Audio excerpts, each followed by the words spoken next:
Hello, everybody, and welcome to another episode of Passing Dimes. Really excited for our first returning guest and soon-to-be two-time Olympian. Joining us once again is TJ Sanders of our national team. TJ, thanks for taking the time to do this. I know you guys are quite busy and maybe still celebrating. I'm not sure. Oh yeah, I love all this. I love the getting to chat about it. Obviously, the hype is still very real, and it's also cool to see how everybody appreciates what we're kind of able to do, and the volleyball community kind of rallying behind us. It's exciting. It's really cool. So thank you for having me. Yeah, I'm just speaking from my own experience on my own social media, just looking at people's posting and stories of how many people actually watch the game. So did you find a big collection of people were either tagging you or sending you messages? Like, what was the support you guys were receiving during the event? Oh, 100%. I mean, it's actually the super cool thing about the Olympics and what that brings behind it is everybody knows about it. So everybody, even if you're kind of in the volleyball community, even if you're not, but you hear that a team is trying to go to the Olympics, it kind of gives it a bit of a backbone. So I remember even last time, like in Rio, like we were getting tagged all over the place, even in our qualifier and stuff like that, just because, CBC is a little bit more invested. Everybody's a little bit more like excited about it because it's more of a uniting entire country kind of thing as opposed to, let's say like a Nations League or something like that. So for sure, I was definitely posted in a ton of things. It was super exciting. It was also, I even felt like I kind of made a post today, but the crowd was incredible. The people around it was incredible. So we're super thankful for all of that. And definitely it's clear that like the Olympics adds a little bit of hype behind it. Yeah, so let us in behind the scenes a little bit. With everybody being all over the world playing in different countries, and I didn't think anybody on the roster was at FTC, right? So everybody was in kind of different time zones. When did you guys arrive in Gatineau, and how much time did you have to prep? Right, so most guys, like our first kind of official training was the morning of December 27th. So most guys came back on the 26th. A few guys had games kind of within their in their leagues and stuff like that, so they had to maybe come on the 28th or a little bit later or whatever. And then basically we were out in Gatineau for just under 2 weeks, kind of doing our prep stuff there, and then we flew to Vancouver on the Monday or Tuesday or something like that, and sort of get used to the gym, get used to the time change, all that sort of stuff. And then our actual trainings, I mean, everybody was coming back from the pro season, so they're in shape, they're in like game ready kind of thing. So it was more just us getting used to playing together again. For me personally, like I wasn't really able to practice that much just due to the injury and stuff like that. It was more like I had to kind of be diligent and understanding loads and tolerance and what I'd have to do. But for most of the guys, it was basically get back, get the connections building again. And then also be comfortable with each other. So we know obviously we're going to be in stressful environments come the weekend. So we try to replicate that a little bit. Obviously you can never actually replicate it, but it's sort of one of those things where it wasn't like a training block where, let's say we're leading up to VNL or World Champions or something where we got like 5 weeks and we'll do like, more cardio stuff or more like technical, like we're maybe changing actual technical things or changing tactical things. This is more just like, we know what we do. Let's get back. Let's, kind of strive for excellence in those things that we already do, get comfortable with each other, and then get ready to kind of go to battle. Now, was there any hesitation or doubt in your mind that you would be on the final roster, or was that a lock? Like if I were to play armchair quarterback with the roster, just me and some people, we were talking at a 17U boys tournament, and we were a little surprised that Glenn chose to go with so many outside hitters and maybe didn't sneak in like a Brett Walsh or maybe a third setter just in case. Like, were you feeling good, or was there any doubt even right up until when the roster was announced? Well, I think the kind of what the injury has taught me is that I'll kind of always have that doubt. I really am. I can't be 100% confident with every scenario because a lot of them, I've been disappointed by the actual result or how my body's actually responded. So for sure, like right until basically the weekend, because I think that's when the roster came out. It was only like a day or two before the games. Basically right up until that point, it was, me kind of working with the coaching staff and us trying to see what the best decision and best outcome for the team would be. Knowing that, what happens if, even in a day or two, if all of a sudden I'm completely like incapacitated and can't play. So it was kind of, I mean, maybe in some senses a bit of a gap on their end and kind of on my end. So I wouldn't say that we were, I'm going to be good to go and play like 100%. So it was pretty cool that they kind of took a chance on that, and obviously it's great now that it worked out. But yeah, it was definitely right until that roster was kind of announced, right until the games. There was, I would say, a little bit of risk, a little bit of hesitancy. We weren't sure what was going to all play out, but like anything, we're just kind of trying to do the best we can with what we've got. Now, with the core of the team having experienced this for the Rio qualifier, do you ever get comfortable in this format? Was anything similar and you're just like, oh, here we go again? Or was this one, is each event, I guess, their own animal and you got to treat it separately? I think a little bit of both. I think for me, this event was pretty unique because, and I remember having a lot of conversations with our team psychologists around this, because I've been in a lot of situations like this, but rarely am I in a situation where I also am so unsure about how my body will respond. There's like the psychological aspects of the actual game and the fact that it will be, the intensity, the pressure, what it means to us is quite heavy. But for me, I'm also in the back of my mind always having to kind of evaluate where my body's at, how it's doing, how it's helping the team, how, all those kind of things. So I would say it was kind of unique in that way for me, especially, and in the end it went 5 sets, because leading up to that point, I'd really not played very much volleyball, and especially let alone going for 5 sets.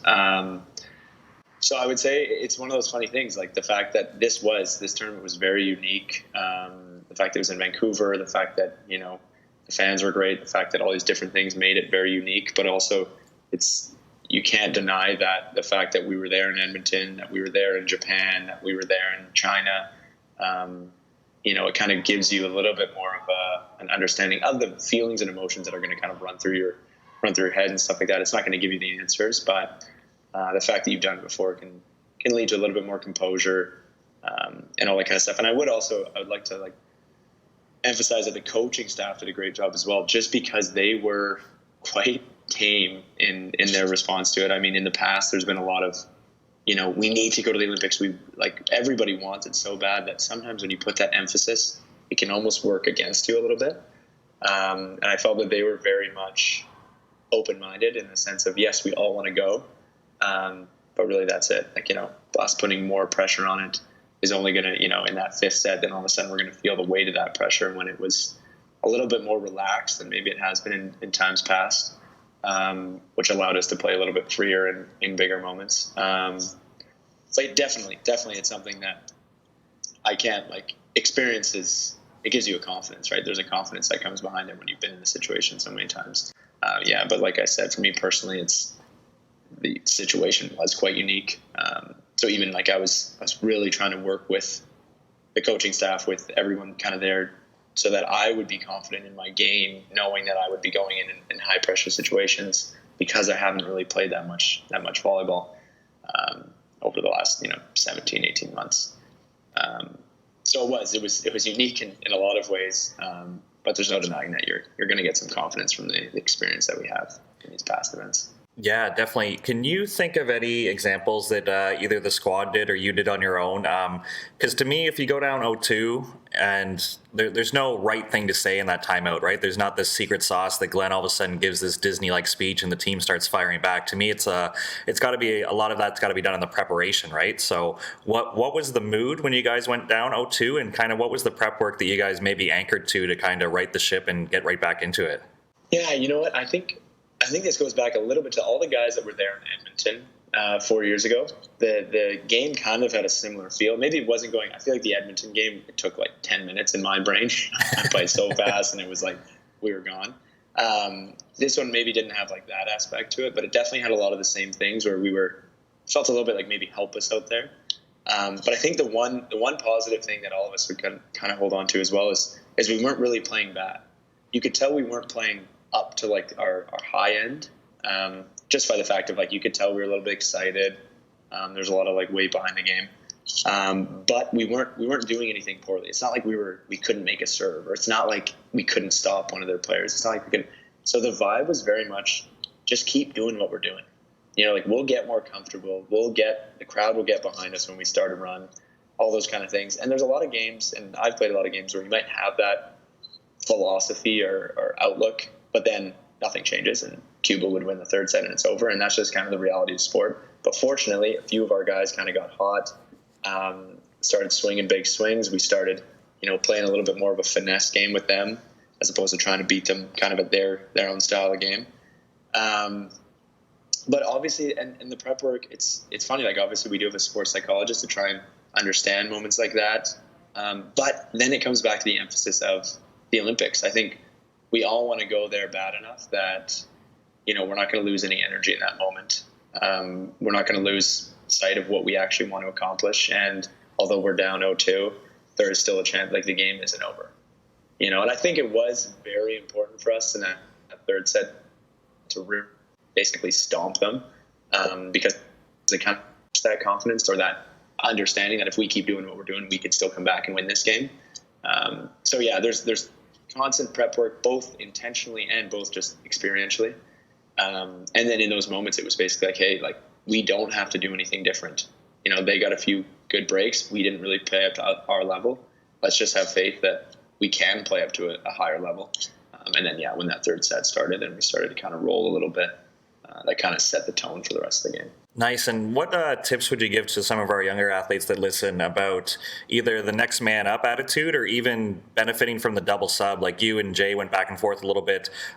Gord was having a tough go and Hogue just came in and kind of took over. Slater had a big game. Like, how would you speak to that, where maybe somebody's not having the best night, but you just kind of keep rolling through and the next guy's ready to go? That is kind of something that we're pretty lucky to have, especially with this group of guys. Like, literally, you can put in most guys and we're going to go and be able to win games against any team in the world. But I think that's part of the excitement. Like, for instance, you're in a big it's a big game, right? We're trying to go to the Olympics. If all of a sudden you're the guy that goes in, feed off that energy. Like, that's exciting. Use that. Be the guy that comes in and has a new perspective, a new level of excitement. Because sometimes, obviously, at the beginning of the game, we have a lot of excitement. But we go out and we lose 2 sets. That's going to kind of strip away some of that for us. So then you're a new guy coming in. You still have that fresh excitement. Now you're on the court. Now you get to kind of do your thing. Be, like, confident and comfortable in changing the game in that.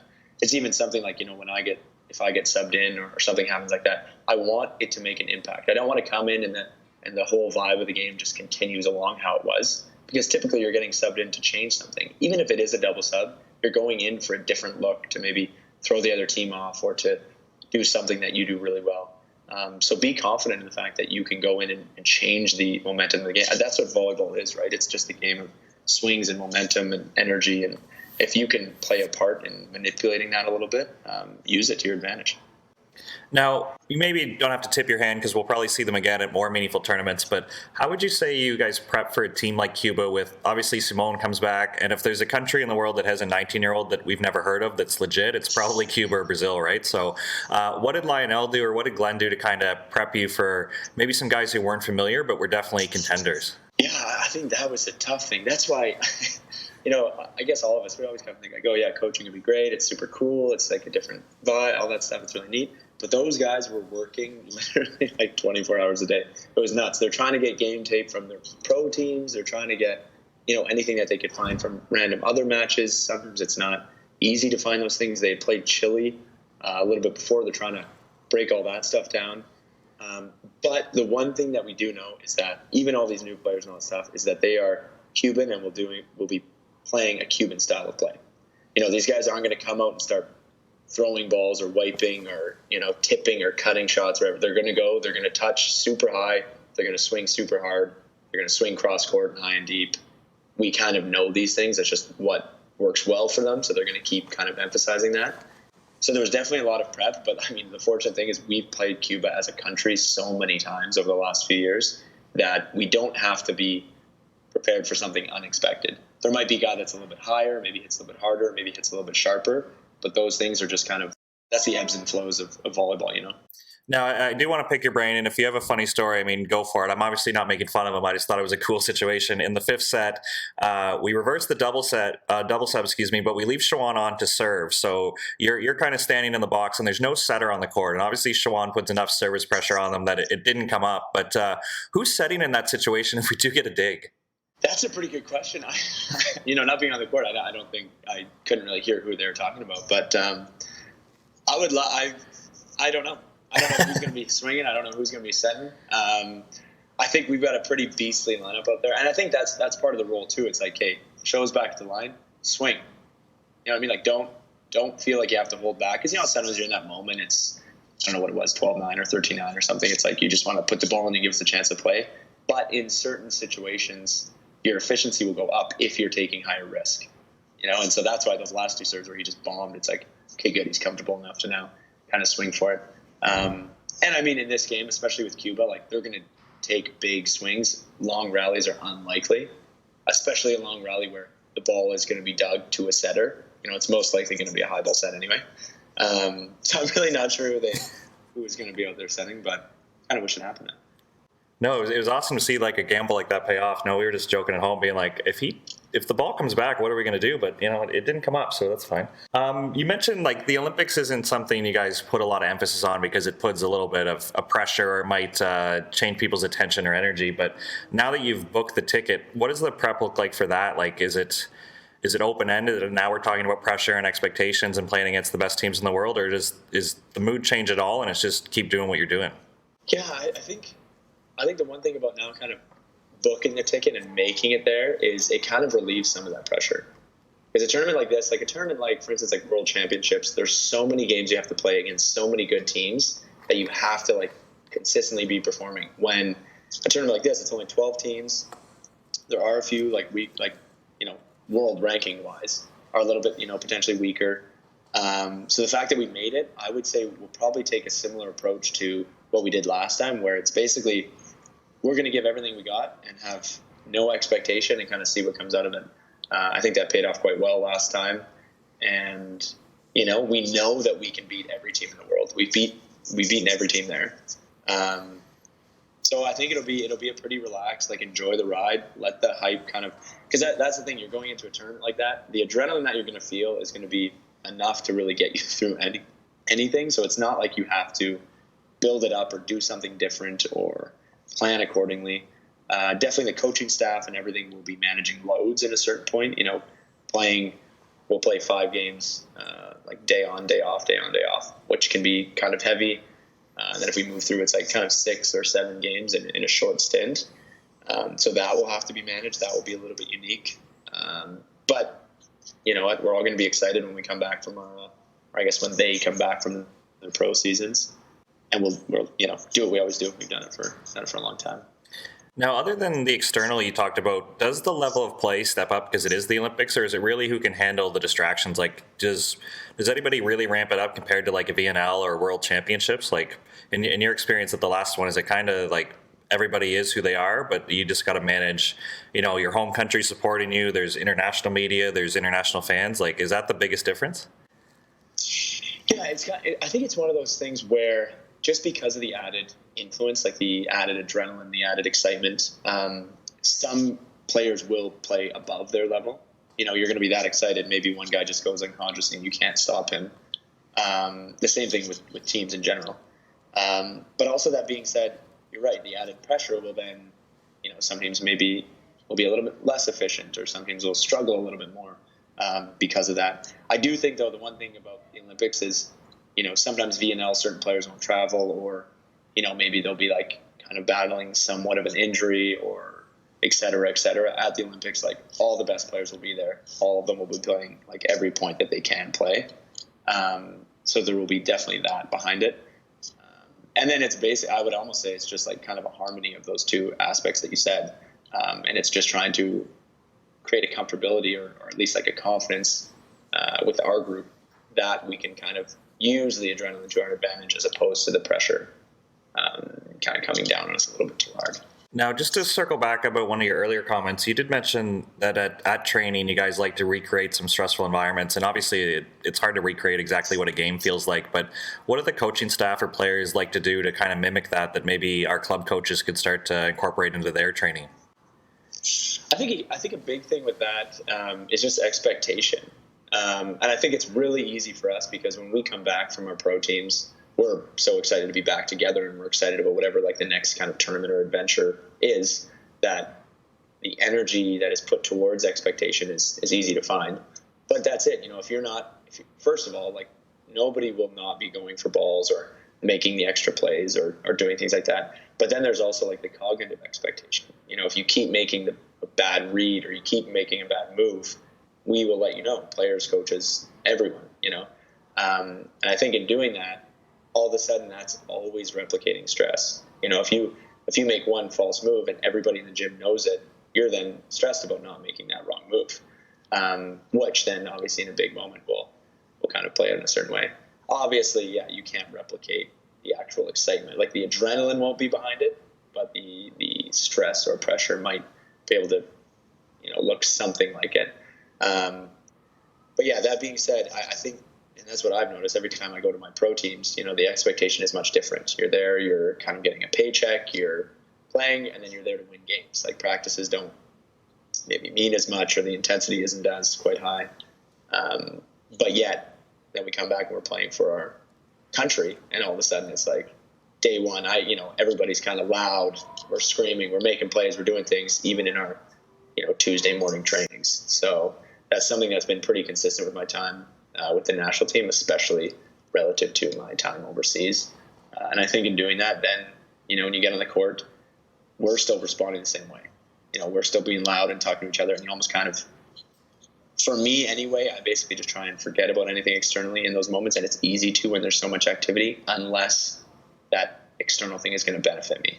I think this weekend, feeding off the energy of the crowd, the energy of the moment, allowed me to maybe get a little bit of a step up or a little bit more energy. And I think that was kind of the same way for a lot of guys, but that will depend player to player. Nice. And from your own experience being a young guy when you entered the program, how long did it take you to get comfortable to kind of get on guys in drills and maybe correct assignments? Or how would you encourage the young guys joining the team that it's okay to get on people? Like, does anyone tell Gord when he's out of position, or how did the young guys react to some of the vets who have been there and done everything? That's a good question. I think when I early on joining the team, it definitely took time. Because I think that's what's important is in a team, there are certain rules, there are certain roles or certain ways that you do things, that you have to understand where you fit into that. Because I think you might come in with the best intention and start putting these expectations on people and doing things, but that can have negative outcomes. There's a lot of social hierarchies and things going on that, are important to be aware of.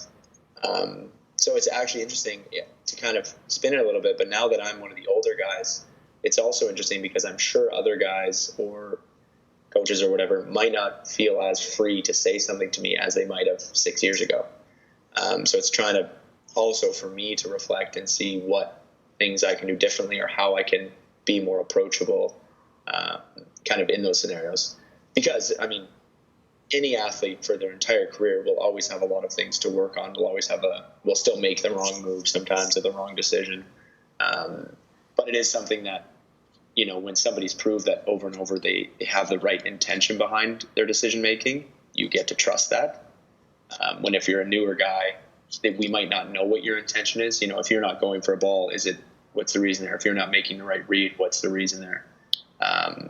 So I would say, there is a bit of that. If you're an older, more experienced player, there is a little bit of a longer leash behind that. But it's more on the making a read or making whatever. It's never going to be, why aren't you working hard enough? I would say that's maybe something that in younger, developing kind of in the gym when you're trying to get better, some guys maybe aren't working hard, or some guys, remember, we don't really have that problem because everybody's doing everything they can. And if they're not going for a ball, it's maybe because their knee is banged up, or there's some other underlying thing that they're not doing that for. So I would say it's really important to kind of understand the realm of the team, like what it looks like in the group, what your role is in the group.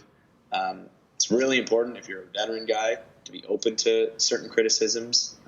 It's important to be, if you're a younger guy and you see something that you don't believe in and it's repeatedly happening, to say something. But those roles are there on purpose because those older guys have made more of those decisions. They understand the game a little bit differently, and the reads they're making. The more you're questioning things, the more you're curious about why the wrong read was the wrong read, or why this was the wrong thing to do or the right thing to do, the more it's going to allow you to build that kind of depth of understanding of how to make the right read. So even in a situation, if you see, let's say, like you mentioned, if it's Gord, he makes a read that's the wrong read, instead of being like, hey, you have to make this other read, be like, oh, why would you do that? Because maybe it was one of those things where he played the numbers and 80% of the time this thing was going to happen. But in that one ball, it was the 20% of the time.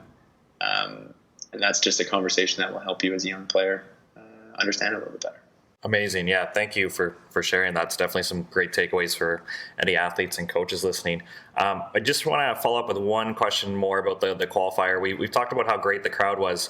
So it'd be great to hear your firsthand experience as an athlete, because there were a few comments online that the first night it was a little flat, or maybe it wasn't full or whatever, but watching the live stream, it looked like everybody was engaged in the Cuba match. So just from a player's perspective, what does a home crowd mean to you? Like when people are loud and engaged versus like a little passive and maybe only clapping when we score a point? Like what influence does the crowd actually have in a volleyball game?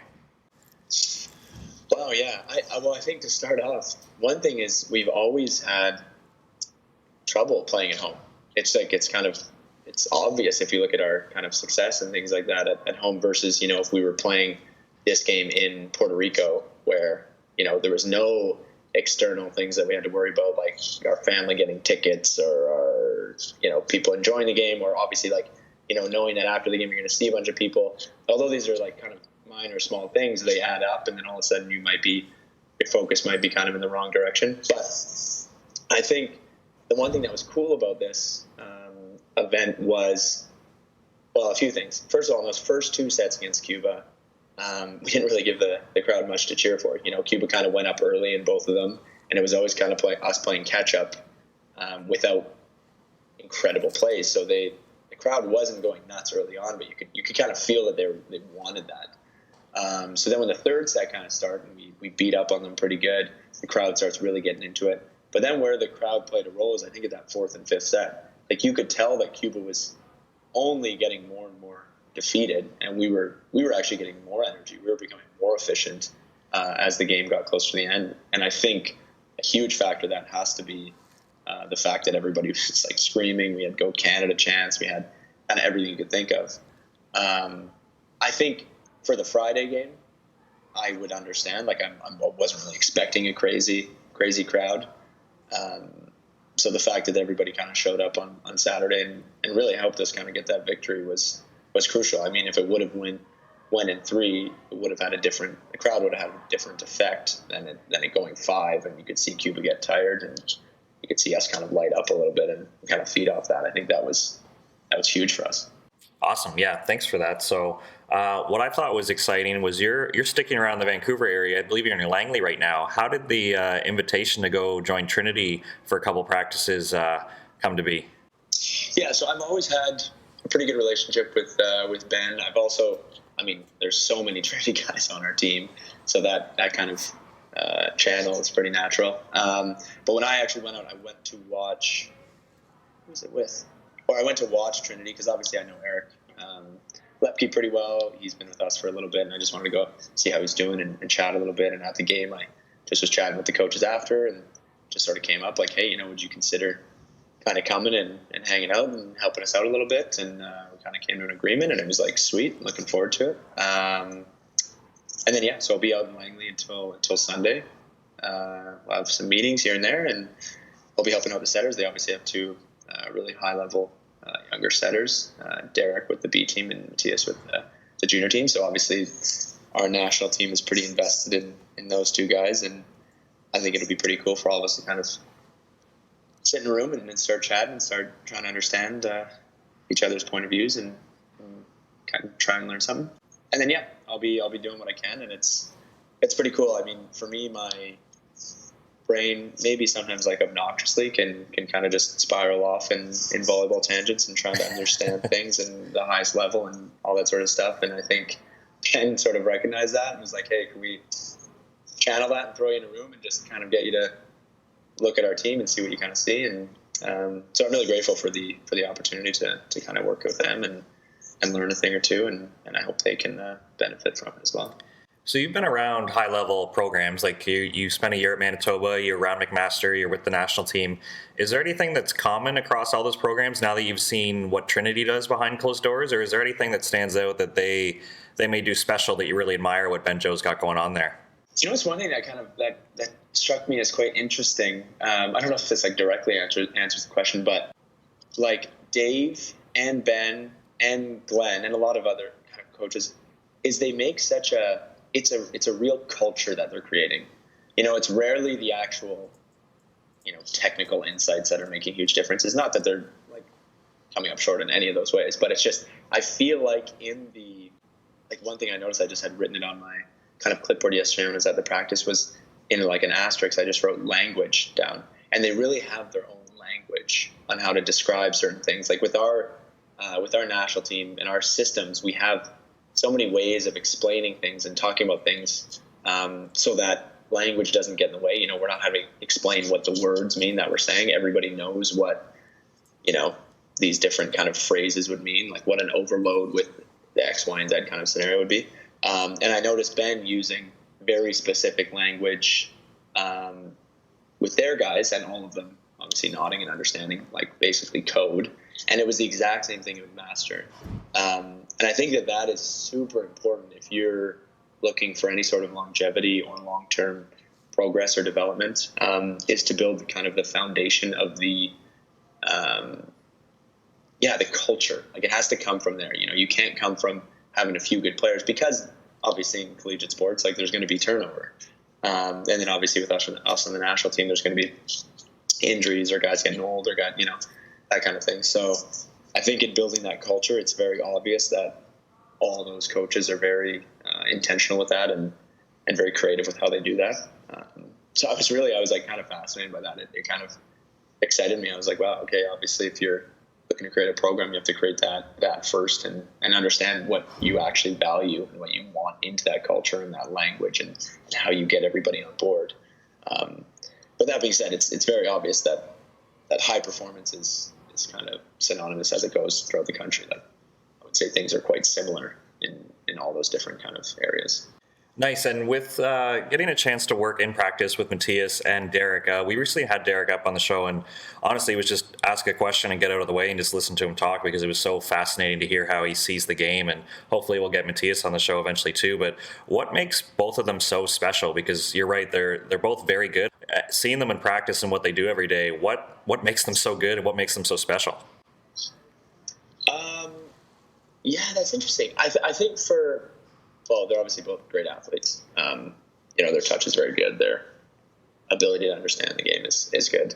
But I don't really know if I could give that question or give an answer any justice right now, because yesterday was the kind of first day that I kind of actually got to dive in a little bit. I'm hoping over the next few days that we'll actually have some sit downs, kind of one-on-one, and I can try and understand where they're coming from a little bit and why they're doing things. Because for me, setting very much has almost like a philosophical background to it.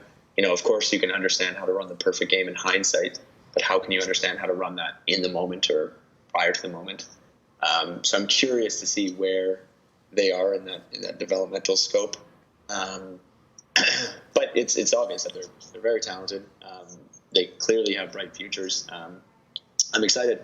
I have to be in like selfish ways. I'm pretty excited to get in there while they're quite quote unquote young right now, and watch them grow and kind of hopefully help them out in any way I can. And then maybe by the end of the week I'll have a better answer for you. Nice, thank you. Is there any area that your eyes or your energy kind of went to when first meeting them? Like, is there any first impression that you get from either of them that you're kind of like, man, I really want to pick their brain on this, or I can maybe help them in this area? Is there any kind of first glances? Because obviously we'd love to have you on later in the week for a recap, but I don't think we can make that happen with your schedule. So any tips you can kind of give our coaches or athletes off the hop here that you're kind of, what would you do with a university setter upon first glance? Yeah, I think it kind of goes back to the same thing where I was kind of saying sometimes my brain kind of just takes me in certain directions. And I think with just in the first kind of watching the practice yesterday, my brain was kind of running off in all these different directions. Me kind of putting together a program to help like relay that to them and watch them develop. I think one thing is that obviously the highest level of game is faster than the university game. And in doing that, there has to be a lot of different little adjustments. It's not just like, set the ball faster or like make it come faster out of your hands. There's a lot of different, positionings for your attackers. There's a lot of different like bailout options that you kind of need to have. So with that, they run great offenses, but if they want to go play against, blockers that are Russia or even, Cuba or whatever, you might need to speed up the game or speed up the offense in a certain way, which is something that I have no doubt that they will be able to do easily. Other than that, it's like little minor things. It's also me kind of, in the first glance, I'm kind of making these assessments, but also I'm kind of looking at what their intention is behind it, setters and offensively and team wise, because obviously like every team is going to be a little different of an identity and do things a little bit differently. So it's also partially like a learning curve on me trying to see what they do, and how I can kind of at least try and make them, give them some insight on how to be a little bit better. But I am curious to see what they think. Okay, what makes a university, like if you're going to run the perfect offense in a university game, what is that? Because I obviously assume that it will be different than what I'm trying to do out there. But then it'll be cool to we can reflect off why one is beneficial and why one isn't, how to maybe change and how that can maybe be useful later on in their career. But definitely the CIS game and the U Sports and the NCAA, it does have one style of play. And then, when you begin playing at different countries or you're in different leagues, there'll be different styles of play. For instance, if you go to Turkey, pretty much every middle blocker will commit every time. And it's something that is very frustrating to play in as a center because it gets boring, but it's just their style of play. It's just the way that league seems to function. There are different things that, there are some leagues where they're so opposite heavy because maybe they're the highest paid player by so much that the offense is so heavy in that direction.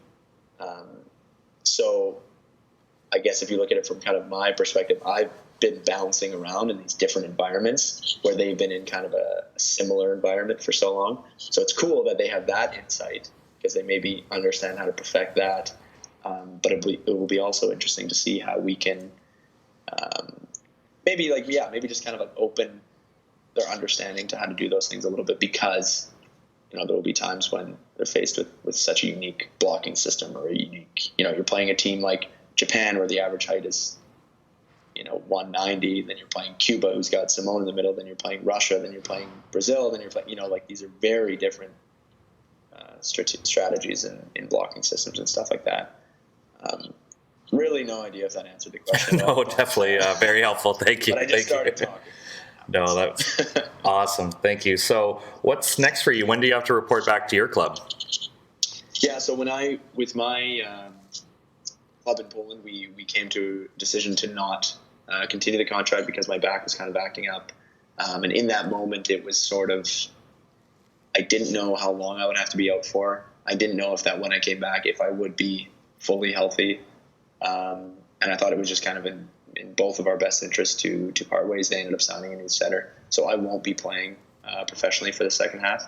My body just can't do it at that level for that long. So it will be kind of uncharted territory and a little bit of a unique scenario, trying to figure out how to prep myself for the Olympics without playing those matches. Fortunately, the coaching staff and myself, I've kind of developed some confidence that I can still perform because over obviously the last, whatever it would be, 17 months, I haven't played much, and I was able to go out there and play on Saturday and VNL, and I was able to keep a certain level.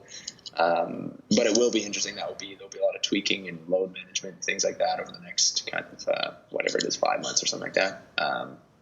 So I'll be out here in Langley till Sunday, then I'll go back to Calgary and I'll kind of reevaluate, probably see my doctors, try and put a plan together to see how we can start progressing into something. I'll have to go pretty slow because the 5-set match obviously beat me up pretty good, but it'll be basically evaluating that, seeing where it's all at and making a plan so that I'm ready to get after it in Tokyo. So we're learning a lot about the pro club level and how to get agents and how to get contracts and stuff. It seems to me it's pretty impressive that the club even gave you a shot, right? Like there's been other athletes, like Autumn didn't get to go to her club because she was injured in the summer and they terminated before she even got there, and a few other athletes. So it sounds like your club really believed in you, and it sounds like you did kind of separate on the same page where you were both honest, right? So they gave you a fair shot. It just wasn't going to work, right? Yeah, exactly. And I think that's one of the benefits of becoming a little bit more of an experienced player and a little bit more well-known. If I was in this scenario 4 years ago, the club probably wouldn't have taken me, but, they trusted me a little bit more. I've been around the game a little bit more. I've played for this club before, so I had a great relationship with the president. And it's just one of those things where, the club was, like when I was in Gdansk, we won the cup and we were, had a 16-game winning streak and we were one of the top teams. This club was a little bit lower in the league. So they had, it's literally one of those things where it was beneficial for both of us. They were probably getting, if I was healthy, I would be like obviously a huge asset to them. But also then I would have probably had potentially more options. So it's pretty unique. It's one of those things where, I guess the longer you've done it, the more you kind of understand how it all works. And then, with breaking of the contract, they didn't really want to. Well, maybe early on they wanted to go a little bit differently, but just the reality of, I guess, the severity of my injury, I had to try and make it as clear as possible of what would end up being best for me. Also understanding that I did kind of want to at least have an opportunity to play in the qualifier. And if I would have stayed out there for longer, obviously that would keep lowering that percentage that I'd be able to go and play. I'm definitely grateful for them that they gave me the chance and that they, were respectful and made the decision a little bit easier. It could have been quite difficult. Obviously, a lot of guys have like kind of horror stories of dealing with clubs and stuff like that, and it was nothing like that. So I'm definitely grateful for that. But it's also a cool experience too. I remember I've been talking to a lot of people about this, how, all these experiences because of this injury have allowed me such new insight on how to communicate with clubs and understand what, how it can all play out, what's best for them, what's best for me, and how to kind of, defend yourself, understand that my body can't do certain things. Because that's a very common kind of misconception in sports is, you can just kind of push through anything. And that's something that maybe the club was hoping I was able to do.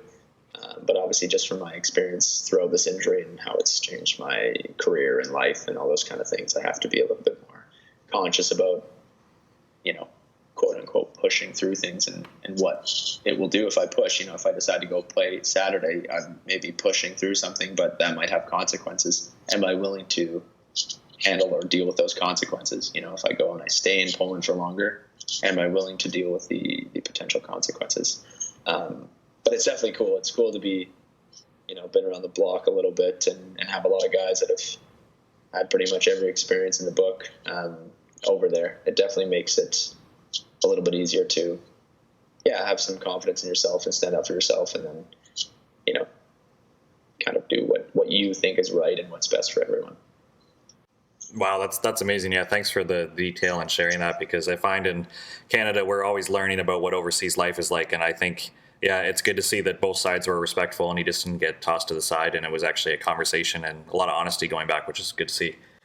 I would also say, just to touch on that, I think if there are any, younger players or players like new to the European volleyball scene, or I guess like worldwide professional scene, to not hesitate to reach out to older guys that have been there or other national team guys or, anyone who's kind of gone through those kind of situations. Because even for me, when I was, first kind of joining the scene, it's you think that you don't have any rights or you don't have any, you're a little bit timid because you're trying to make a name for yourself and maybe you're doing things that you wouldn't really want to do or whatever it kind of happens to be. And I think I would encourage you to reach out to other Canadian guys because, we've all kind of been through it.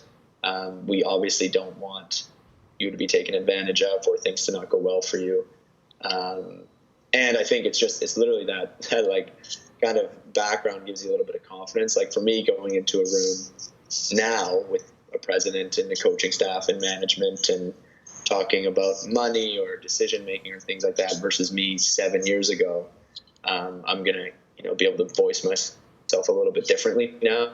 And I think if people need somebody on our side, don't hesitate to reach out. Or if you think something you didn't really agree with it or whatever, reach out and we can kind of help you out. We know the volleyball community is not very big in the professional world, so if I don't know the person directly that you're dealing with, then somebody that I know quite close will. So I really encourage young players to, kind of try and find their voice in that and stand up for themselves.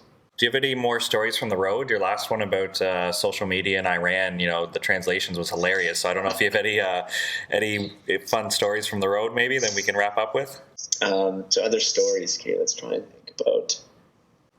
But there are definitely some hilarious stories from just the excitement of after the match. There was some chaos. Obviously, those like champagne videos are coming out and stuff like that. And I gotta say, that was one of the craziest. Actually, one good story coming out of that was, we're doing all those celebrations. They put kind of a great thing together for us. Everybody's going nuts. Actually, kind of 2 points. One point is that champagne seriously does burn your eyes. It is awful. It is the worst experience. And we're all making the jokes because obviously when the Raptors won, they all had those goggles, or when, any of those NBA teams, it's like you're kind of laughing at them. But my right eye, I couldn't open it for 2 minutes after. And we're doing all this, and guys are dumping champagne on my head, and I had to run over, and I'm grabbing the ice from the champagne buckets, and I'm putting them on my eyes, trying to feel them a little bit again. So that was pretty hilarious. And then the second one was, we did kind of like a little bit of like a slip inside for all the support staff and stuff like that, to kind of come in and dive, and we're all pumped, and we kind of called Glenn in, and Glenn ran in and did this perfect Swanee into the group, and all of us lose it laughing because, he doesn't walk very well anymore. So the fact that he was able to sprint in and do a Swanee, I was like, either there's a lot of adrenaline going on there, or I guess once you have it, you just don't lose it. But that was pretty impressive. Yeah, I wonder if he felt that the next day. Seriously, actually, I should send him a message about that just to make sure he's still okay. I'm sure playing right after doing that dive didn't feel so good. So. Awesome. Well, it's great to have you as our first returning guest. Obviously, learned a bunch. So if anybody wants to get more into your tactical mind, they can check out one of the earlier episodes. But this one's been a great one, and open invitation to come back whenever you want. So good luck with your prep going into the Olympics. And we're obviously very excited, and hopefully Canada gets behind you once again, because I think it was a great weekend for Canadian volleyball, and hopefully we can keep this going. Awesome, yeah, and thank you, Josh, for having me on and everything you're doing. It's pretty cool. Also, I really encourage younger players, if you want to reach out, you can find me on Instagram if you're playing pro, and like I said, things are iffy, or you have some questions, or you just want some more confidence behind you. Also, feel free to reach out, and I think it's pretty cool that we have this platform of a podcast kind of thing to create that. Awesome, yeah. So hopefully people take advantage of that, and thanks again. We'll wrap it up here, but always great talking to you. Awesome. Thank you, guys.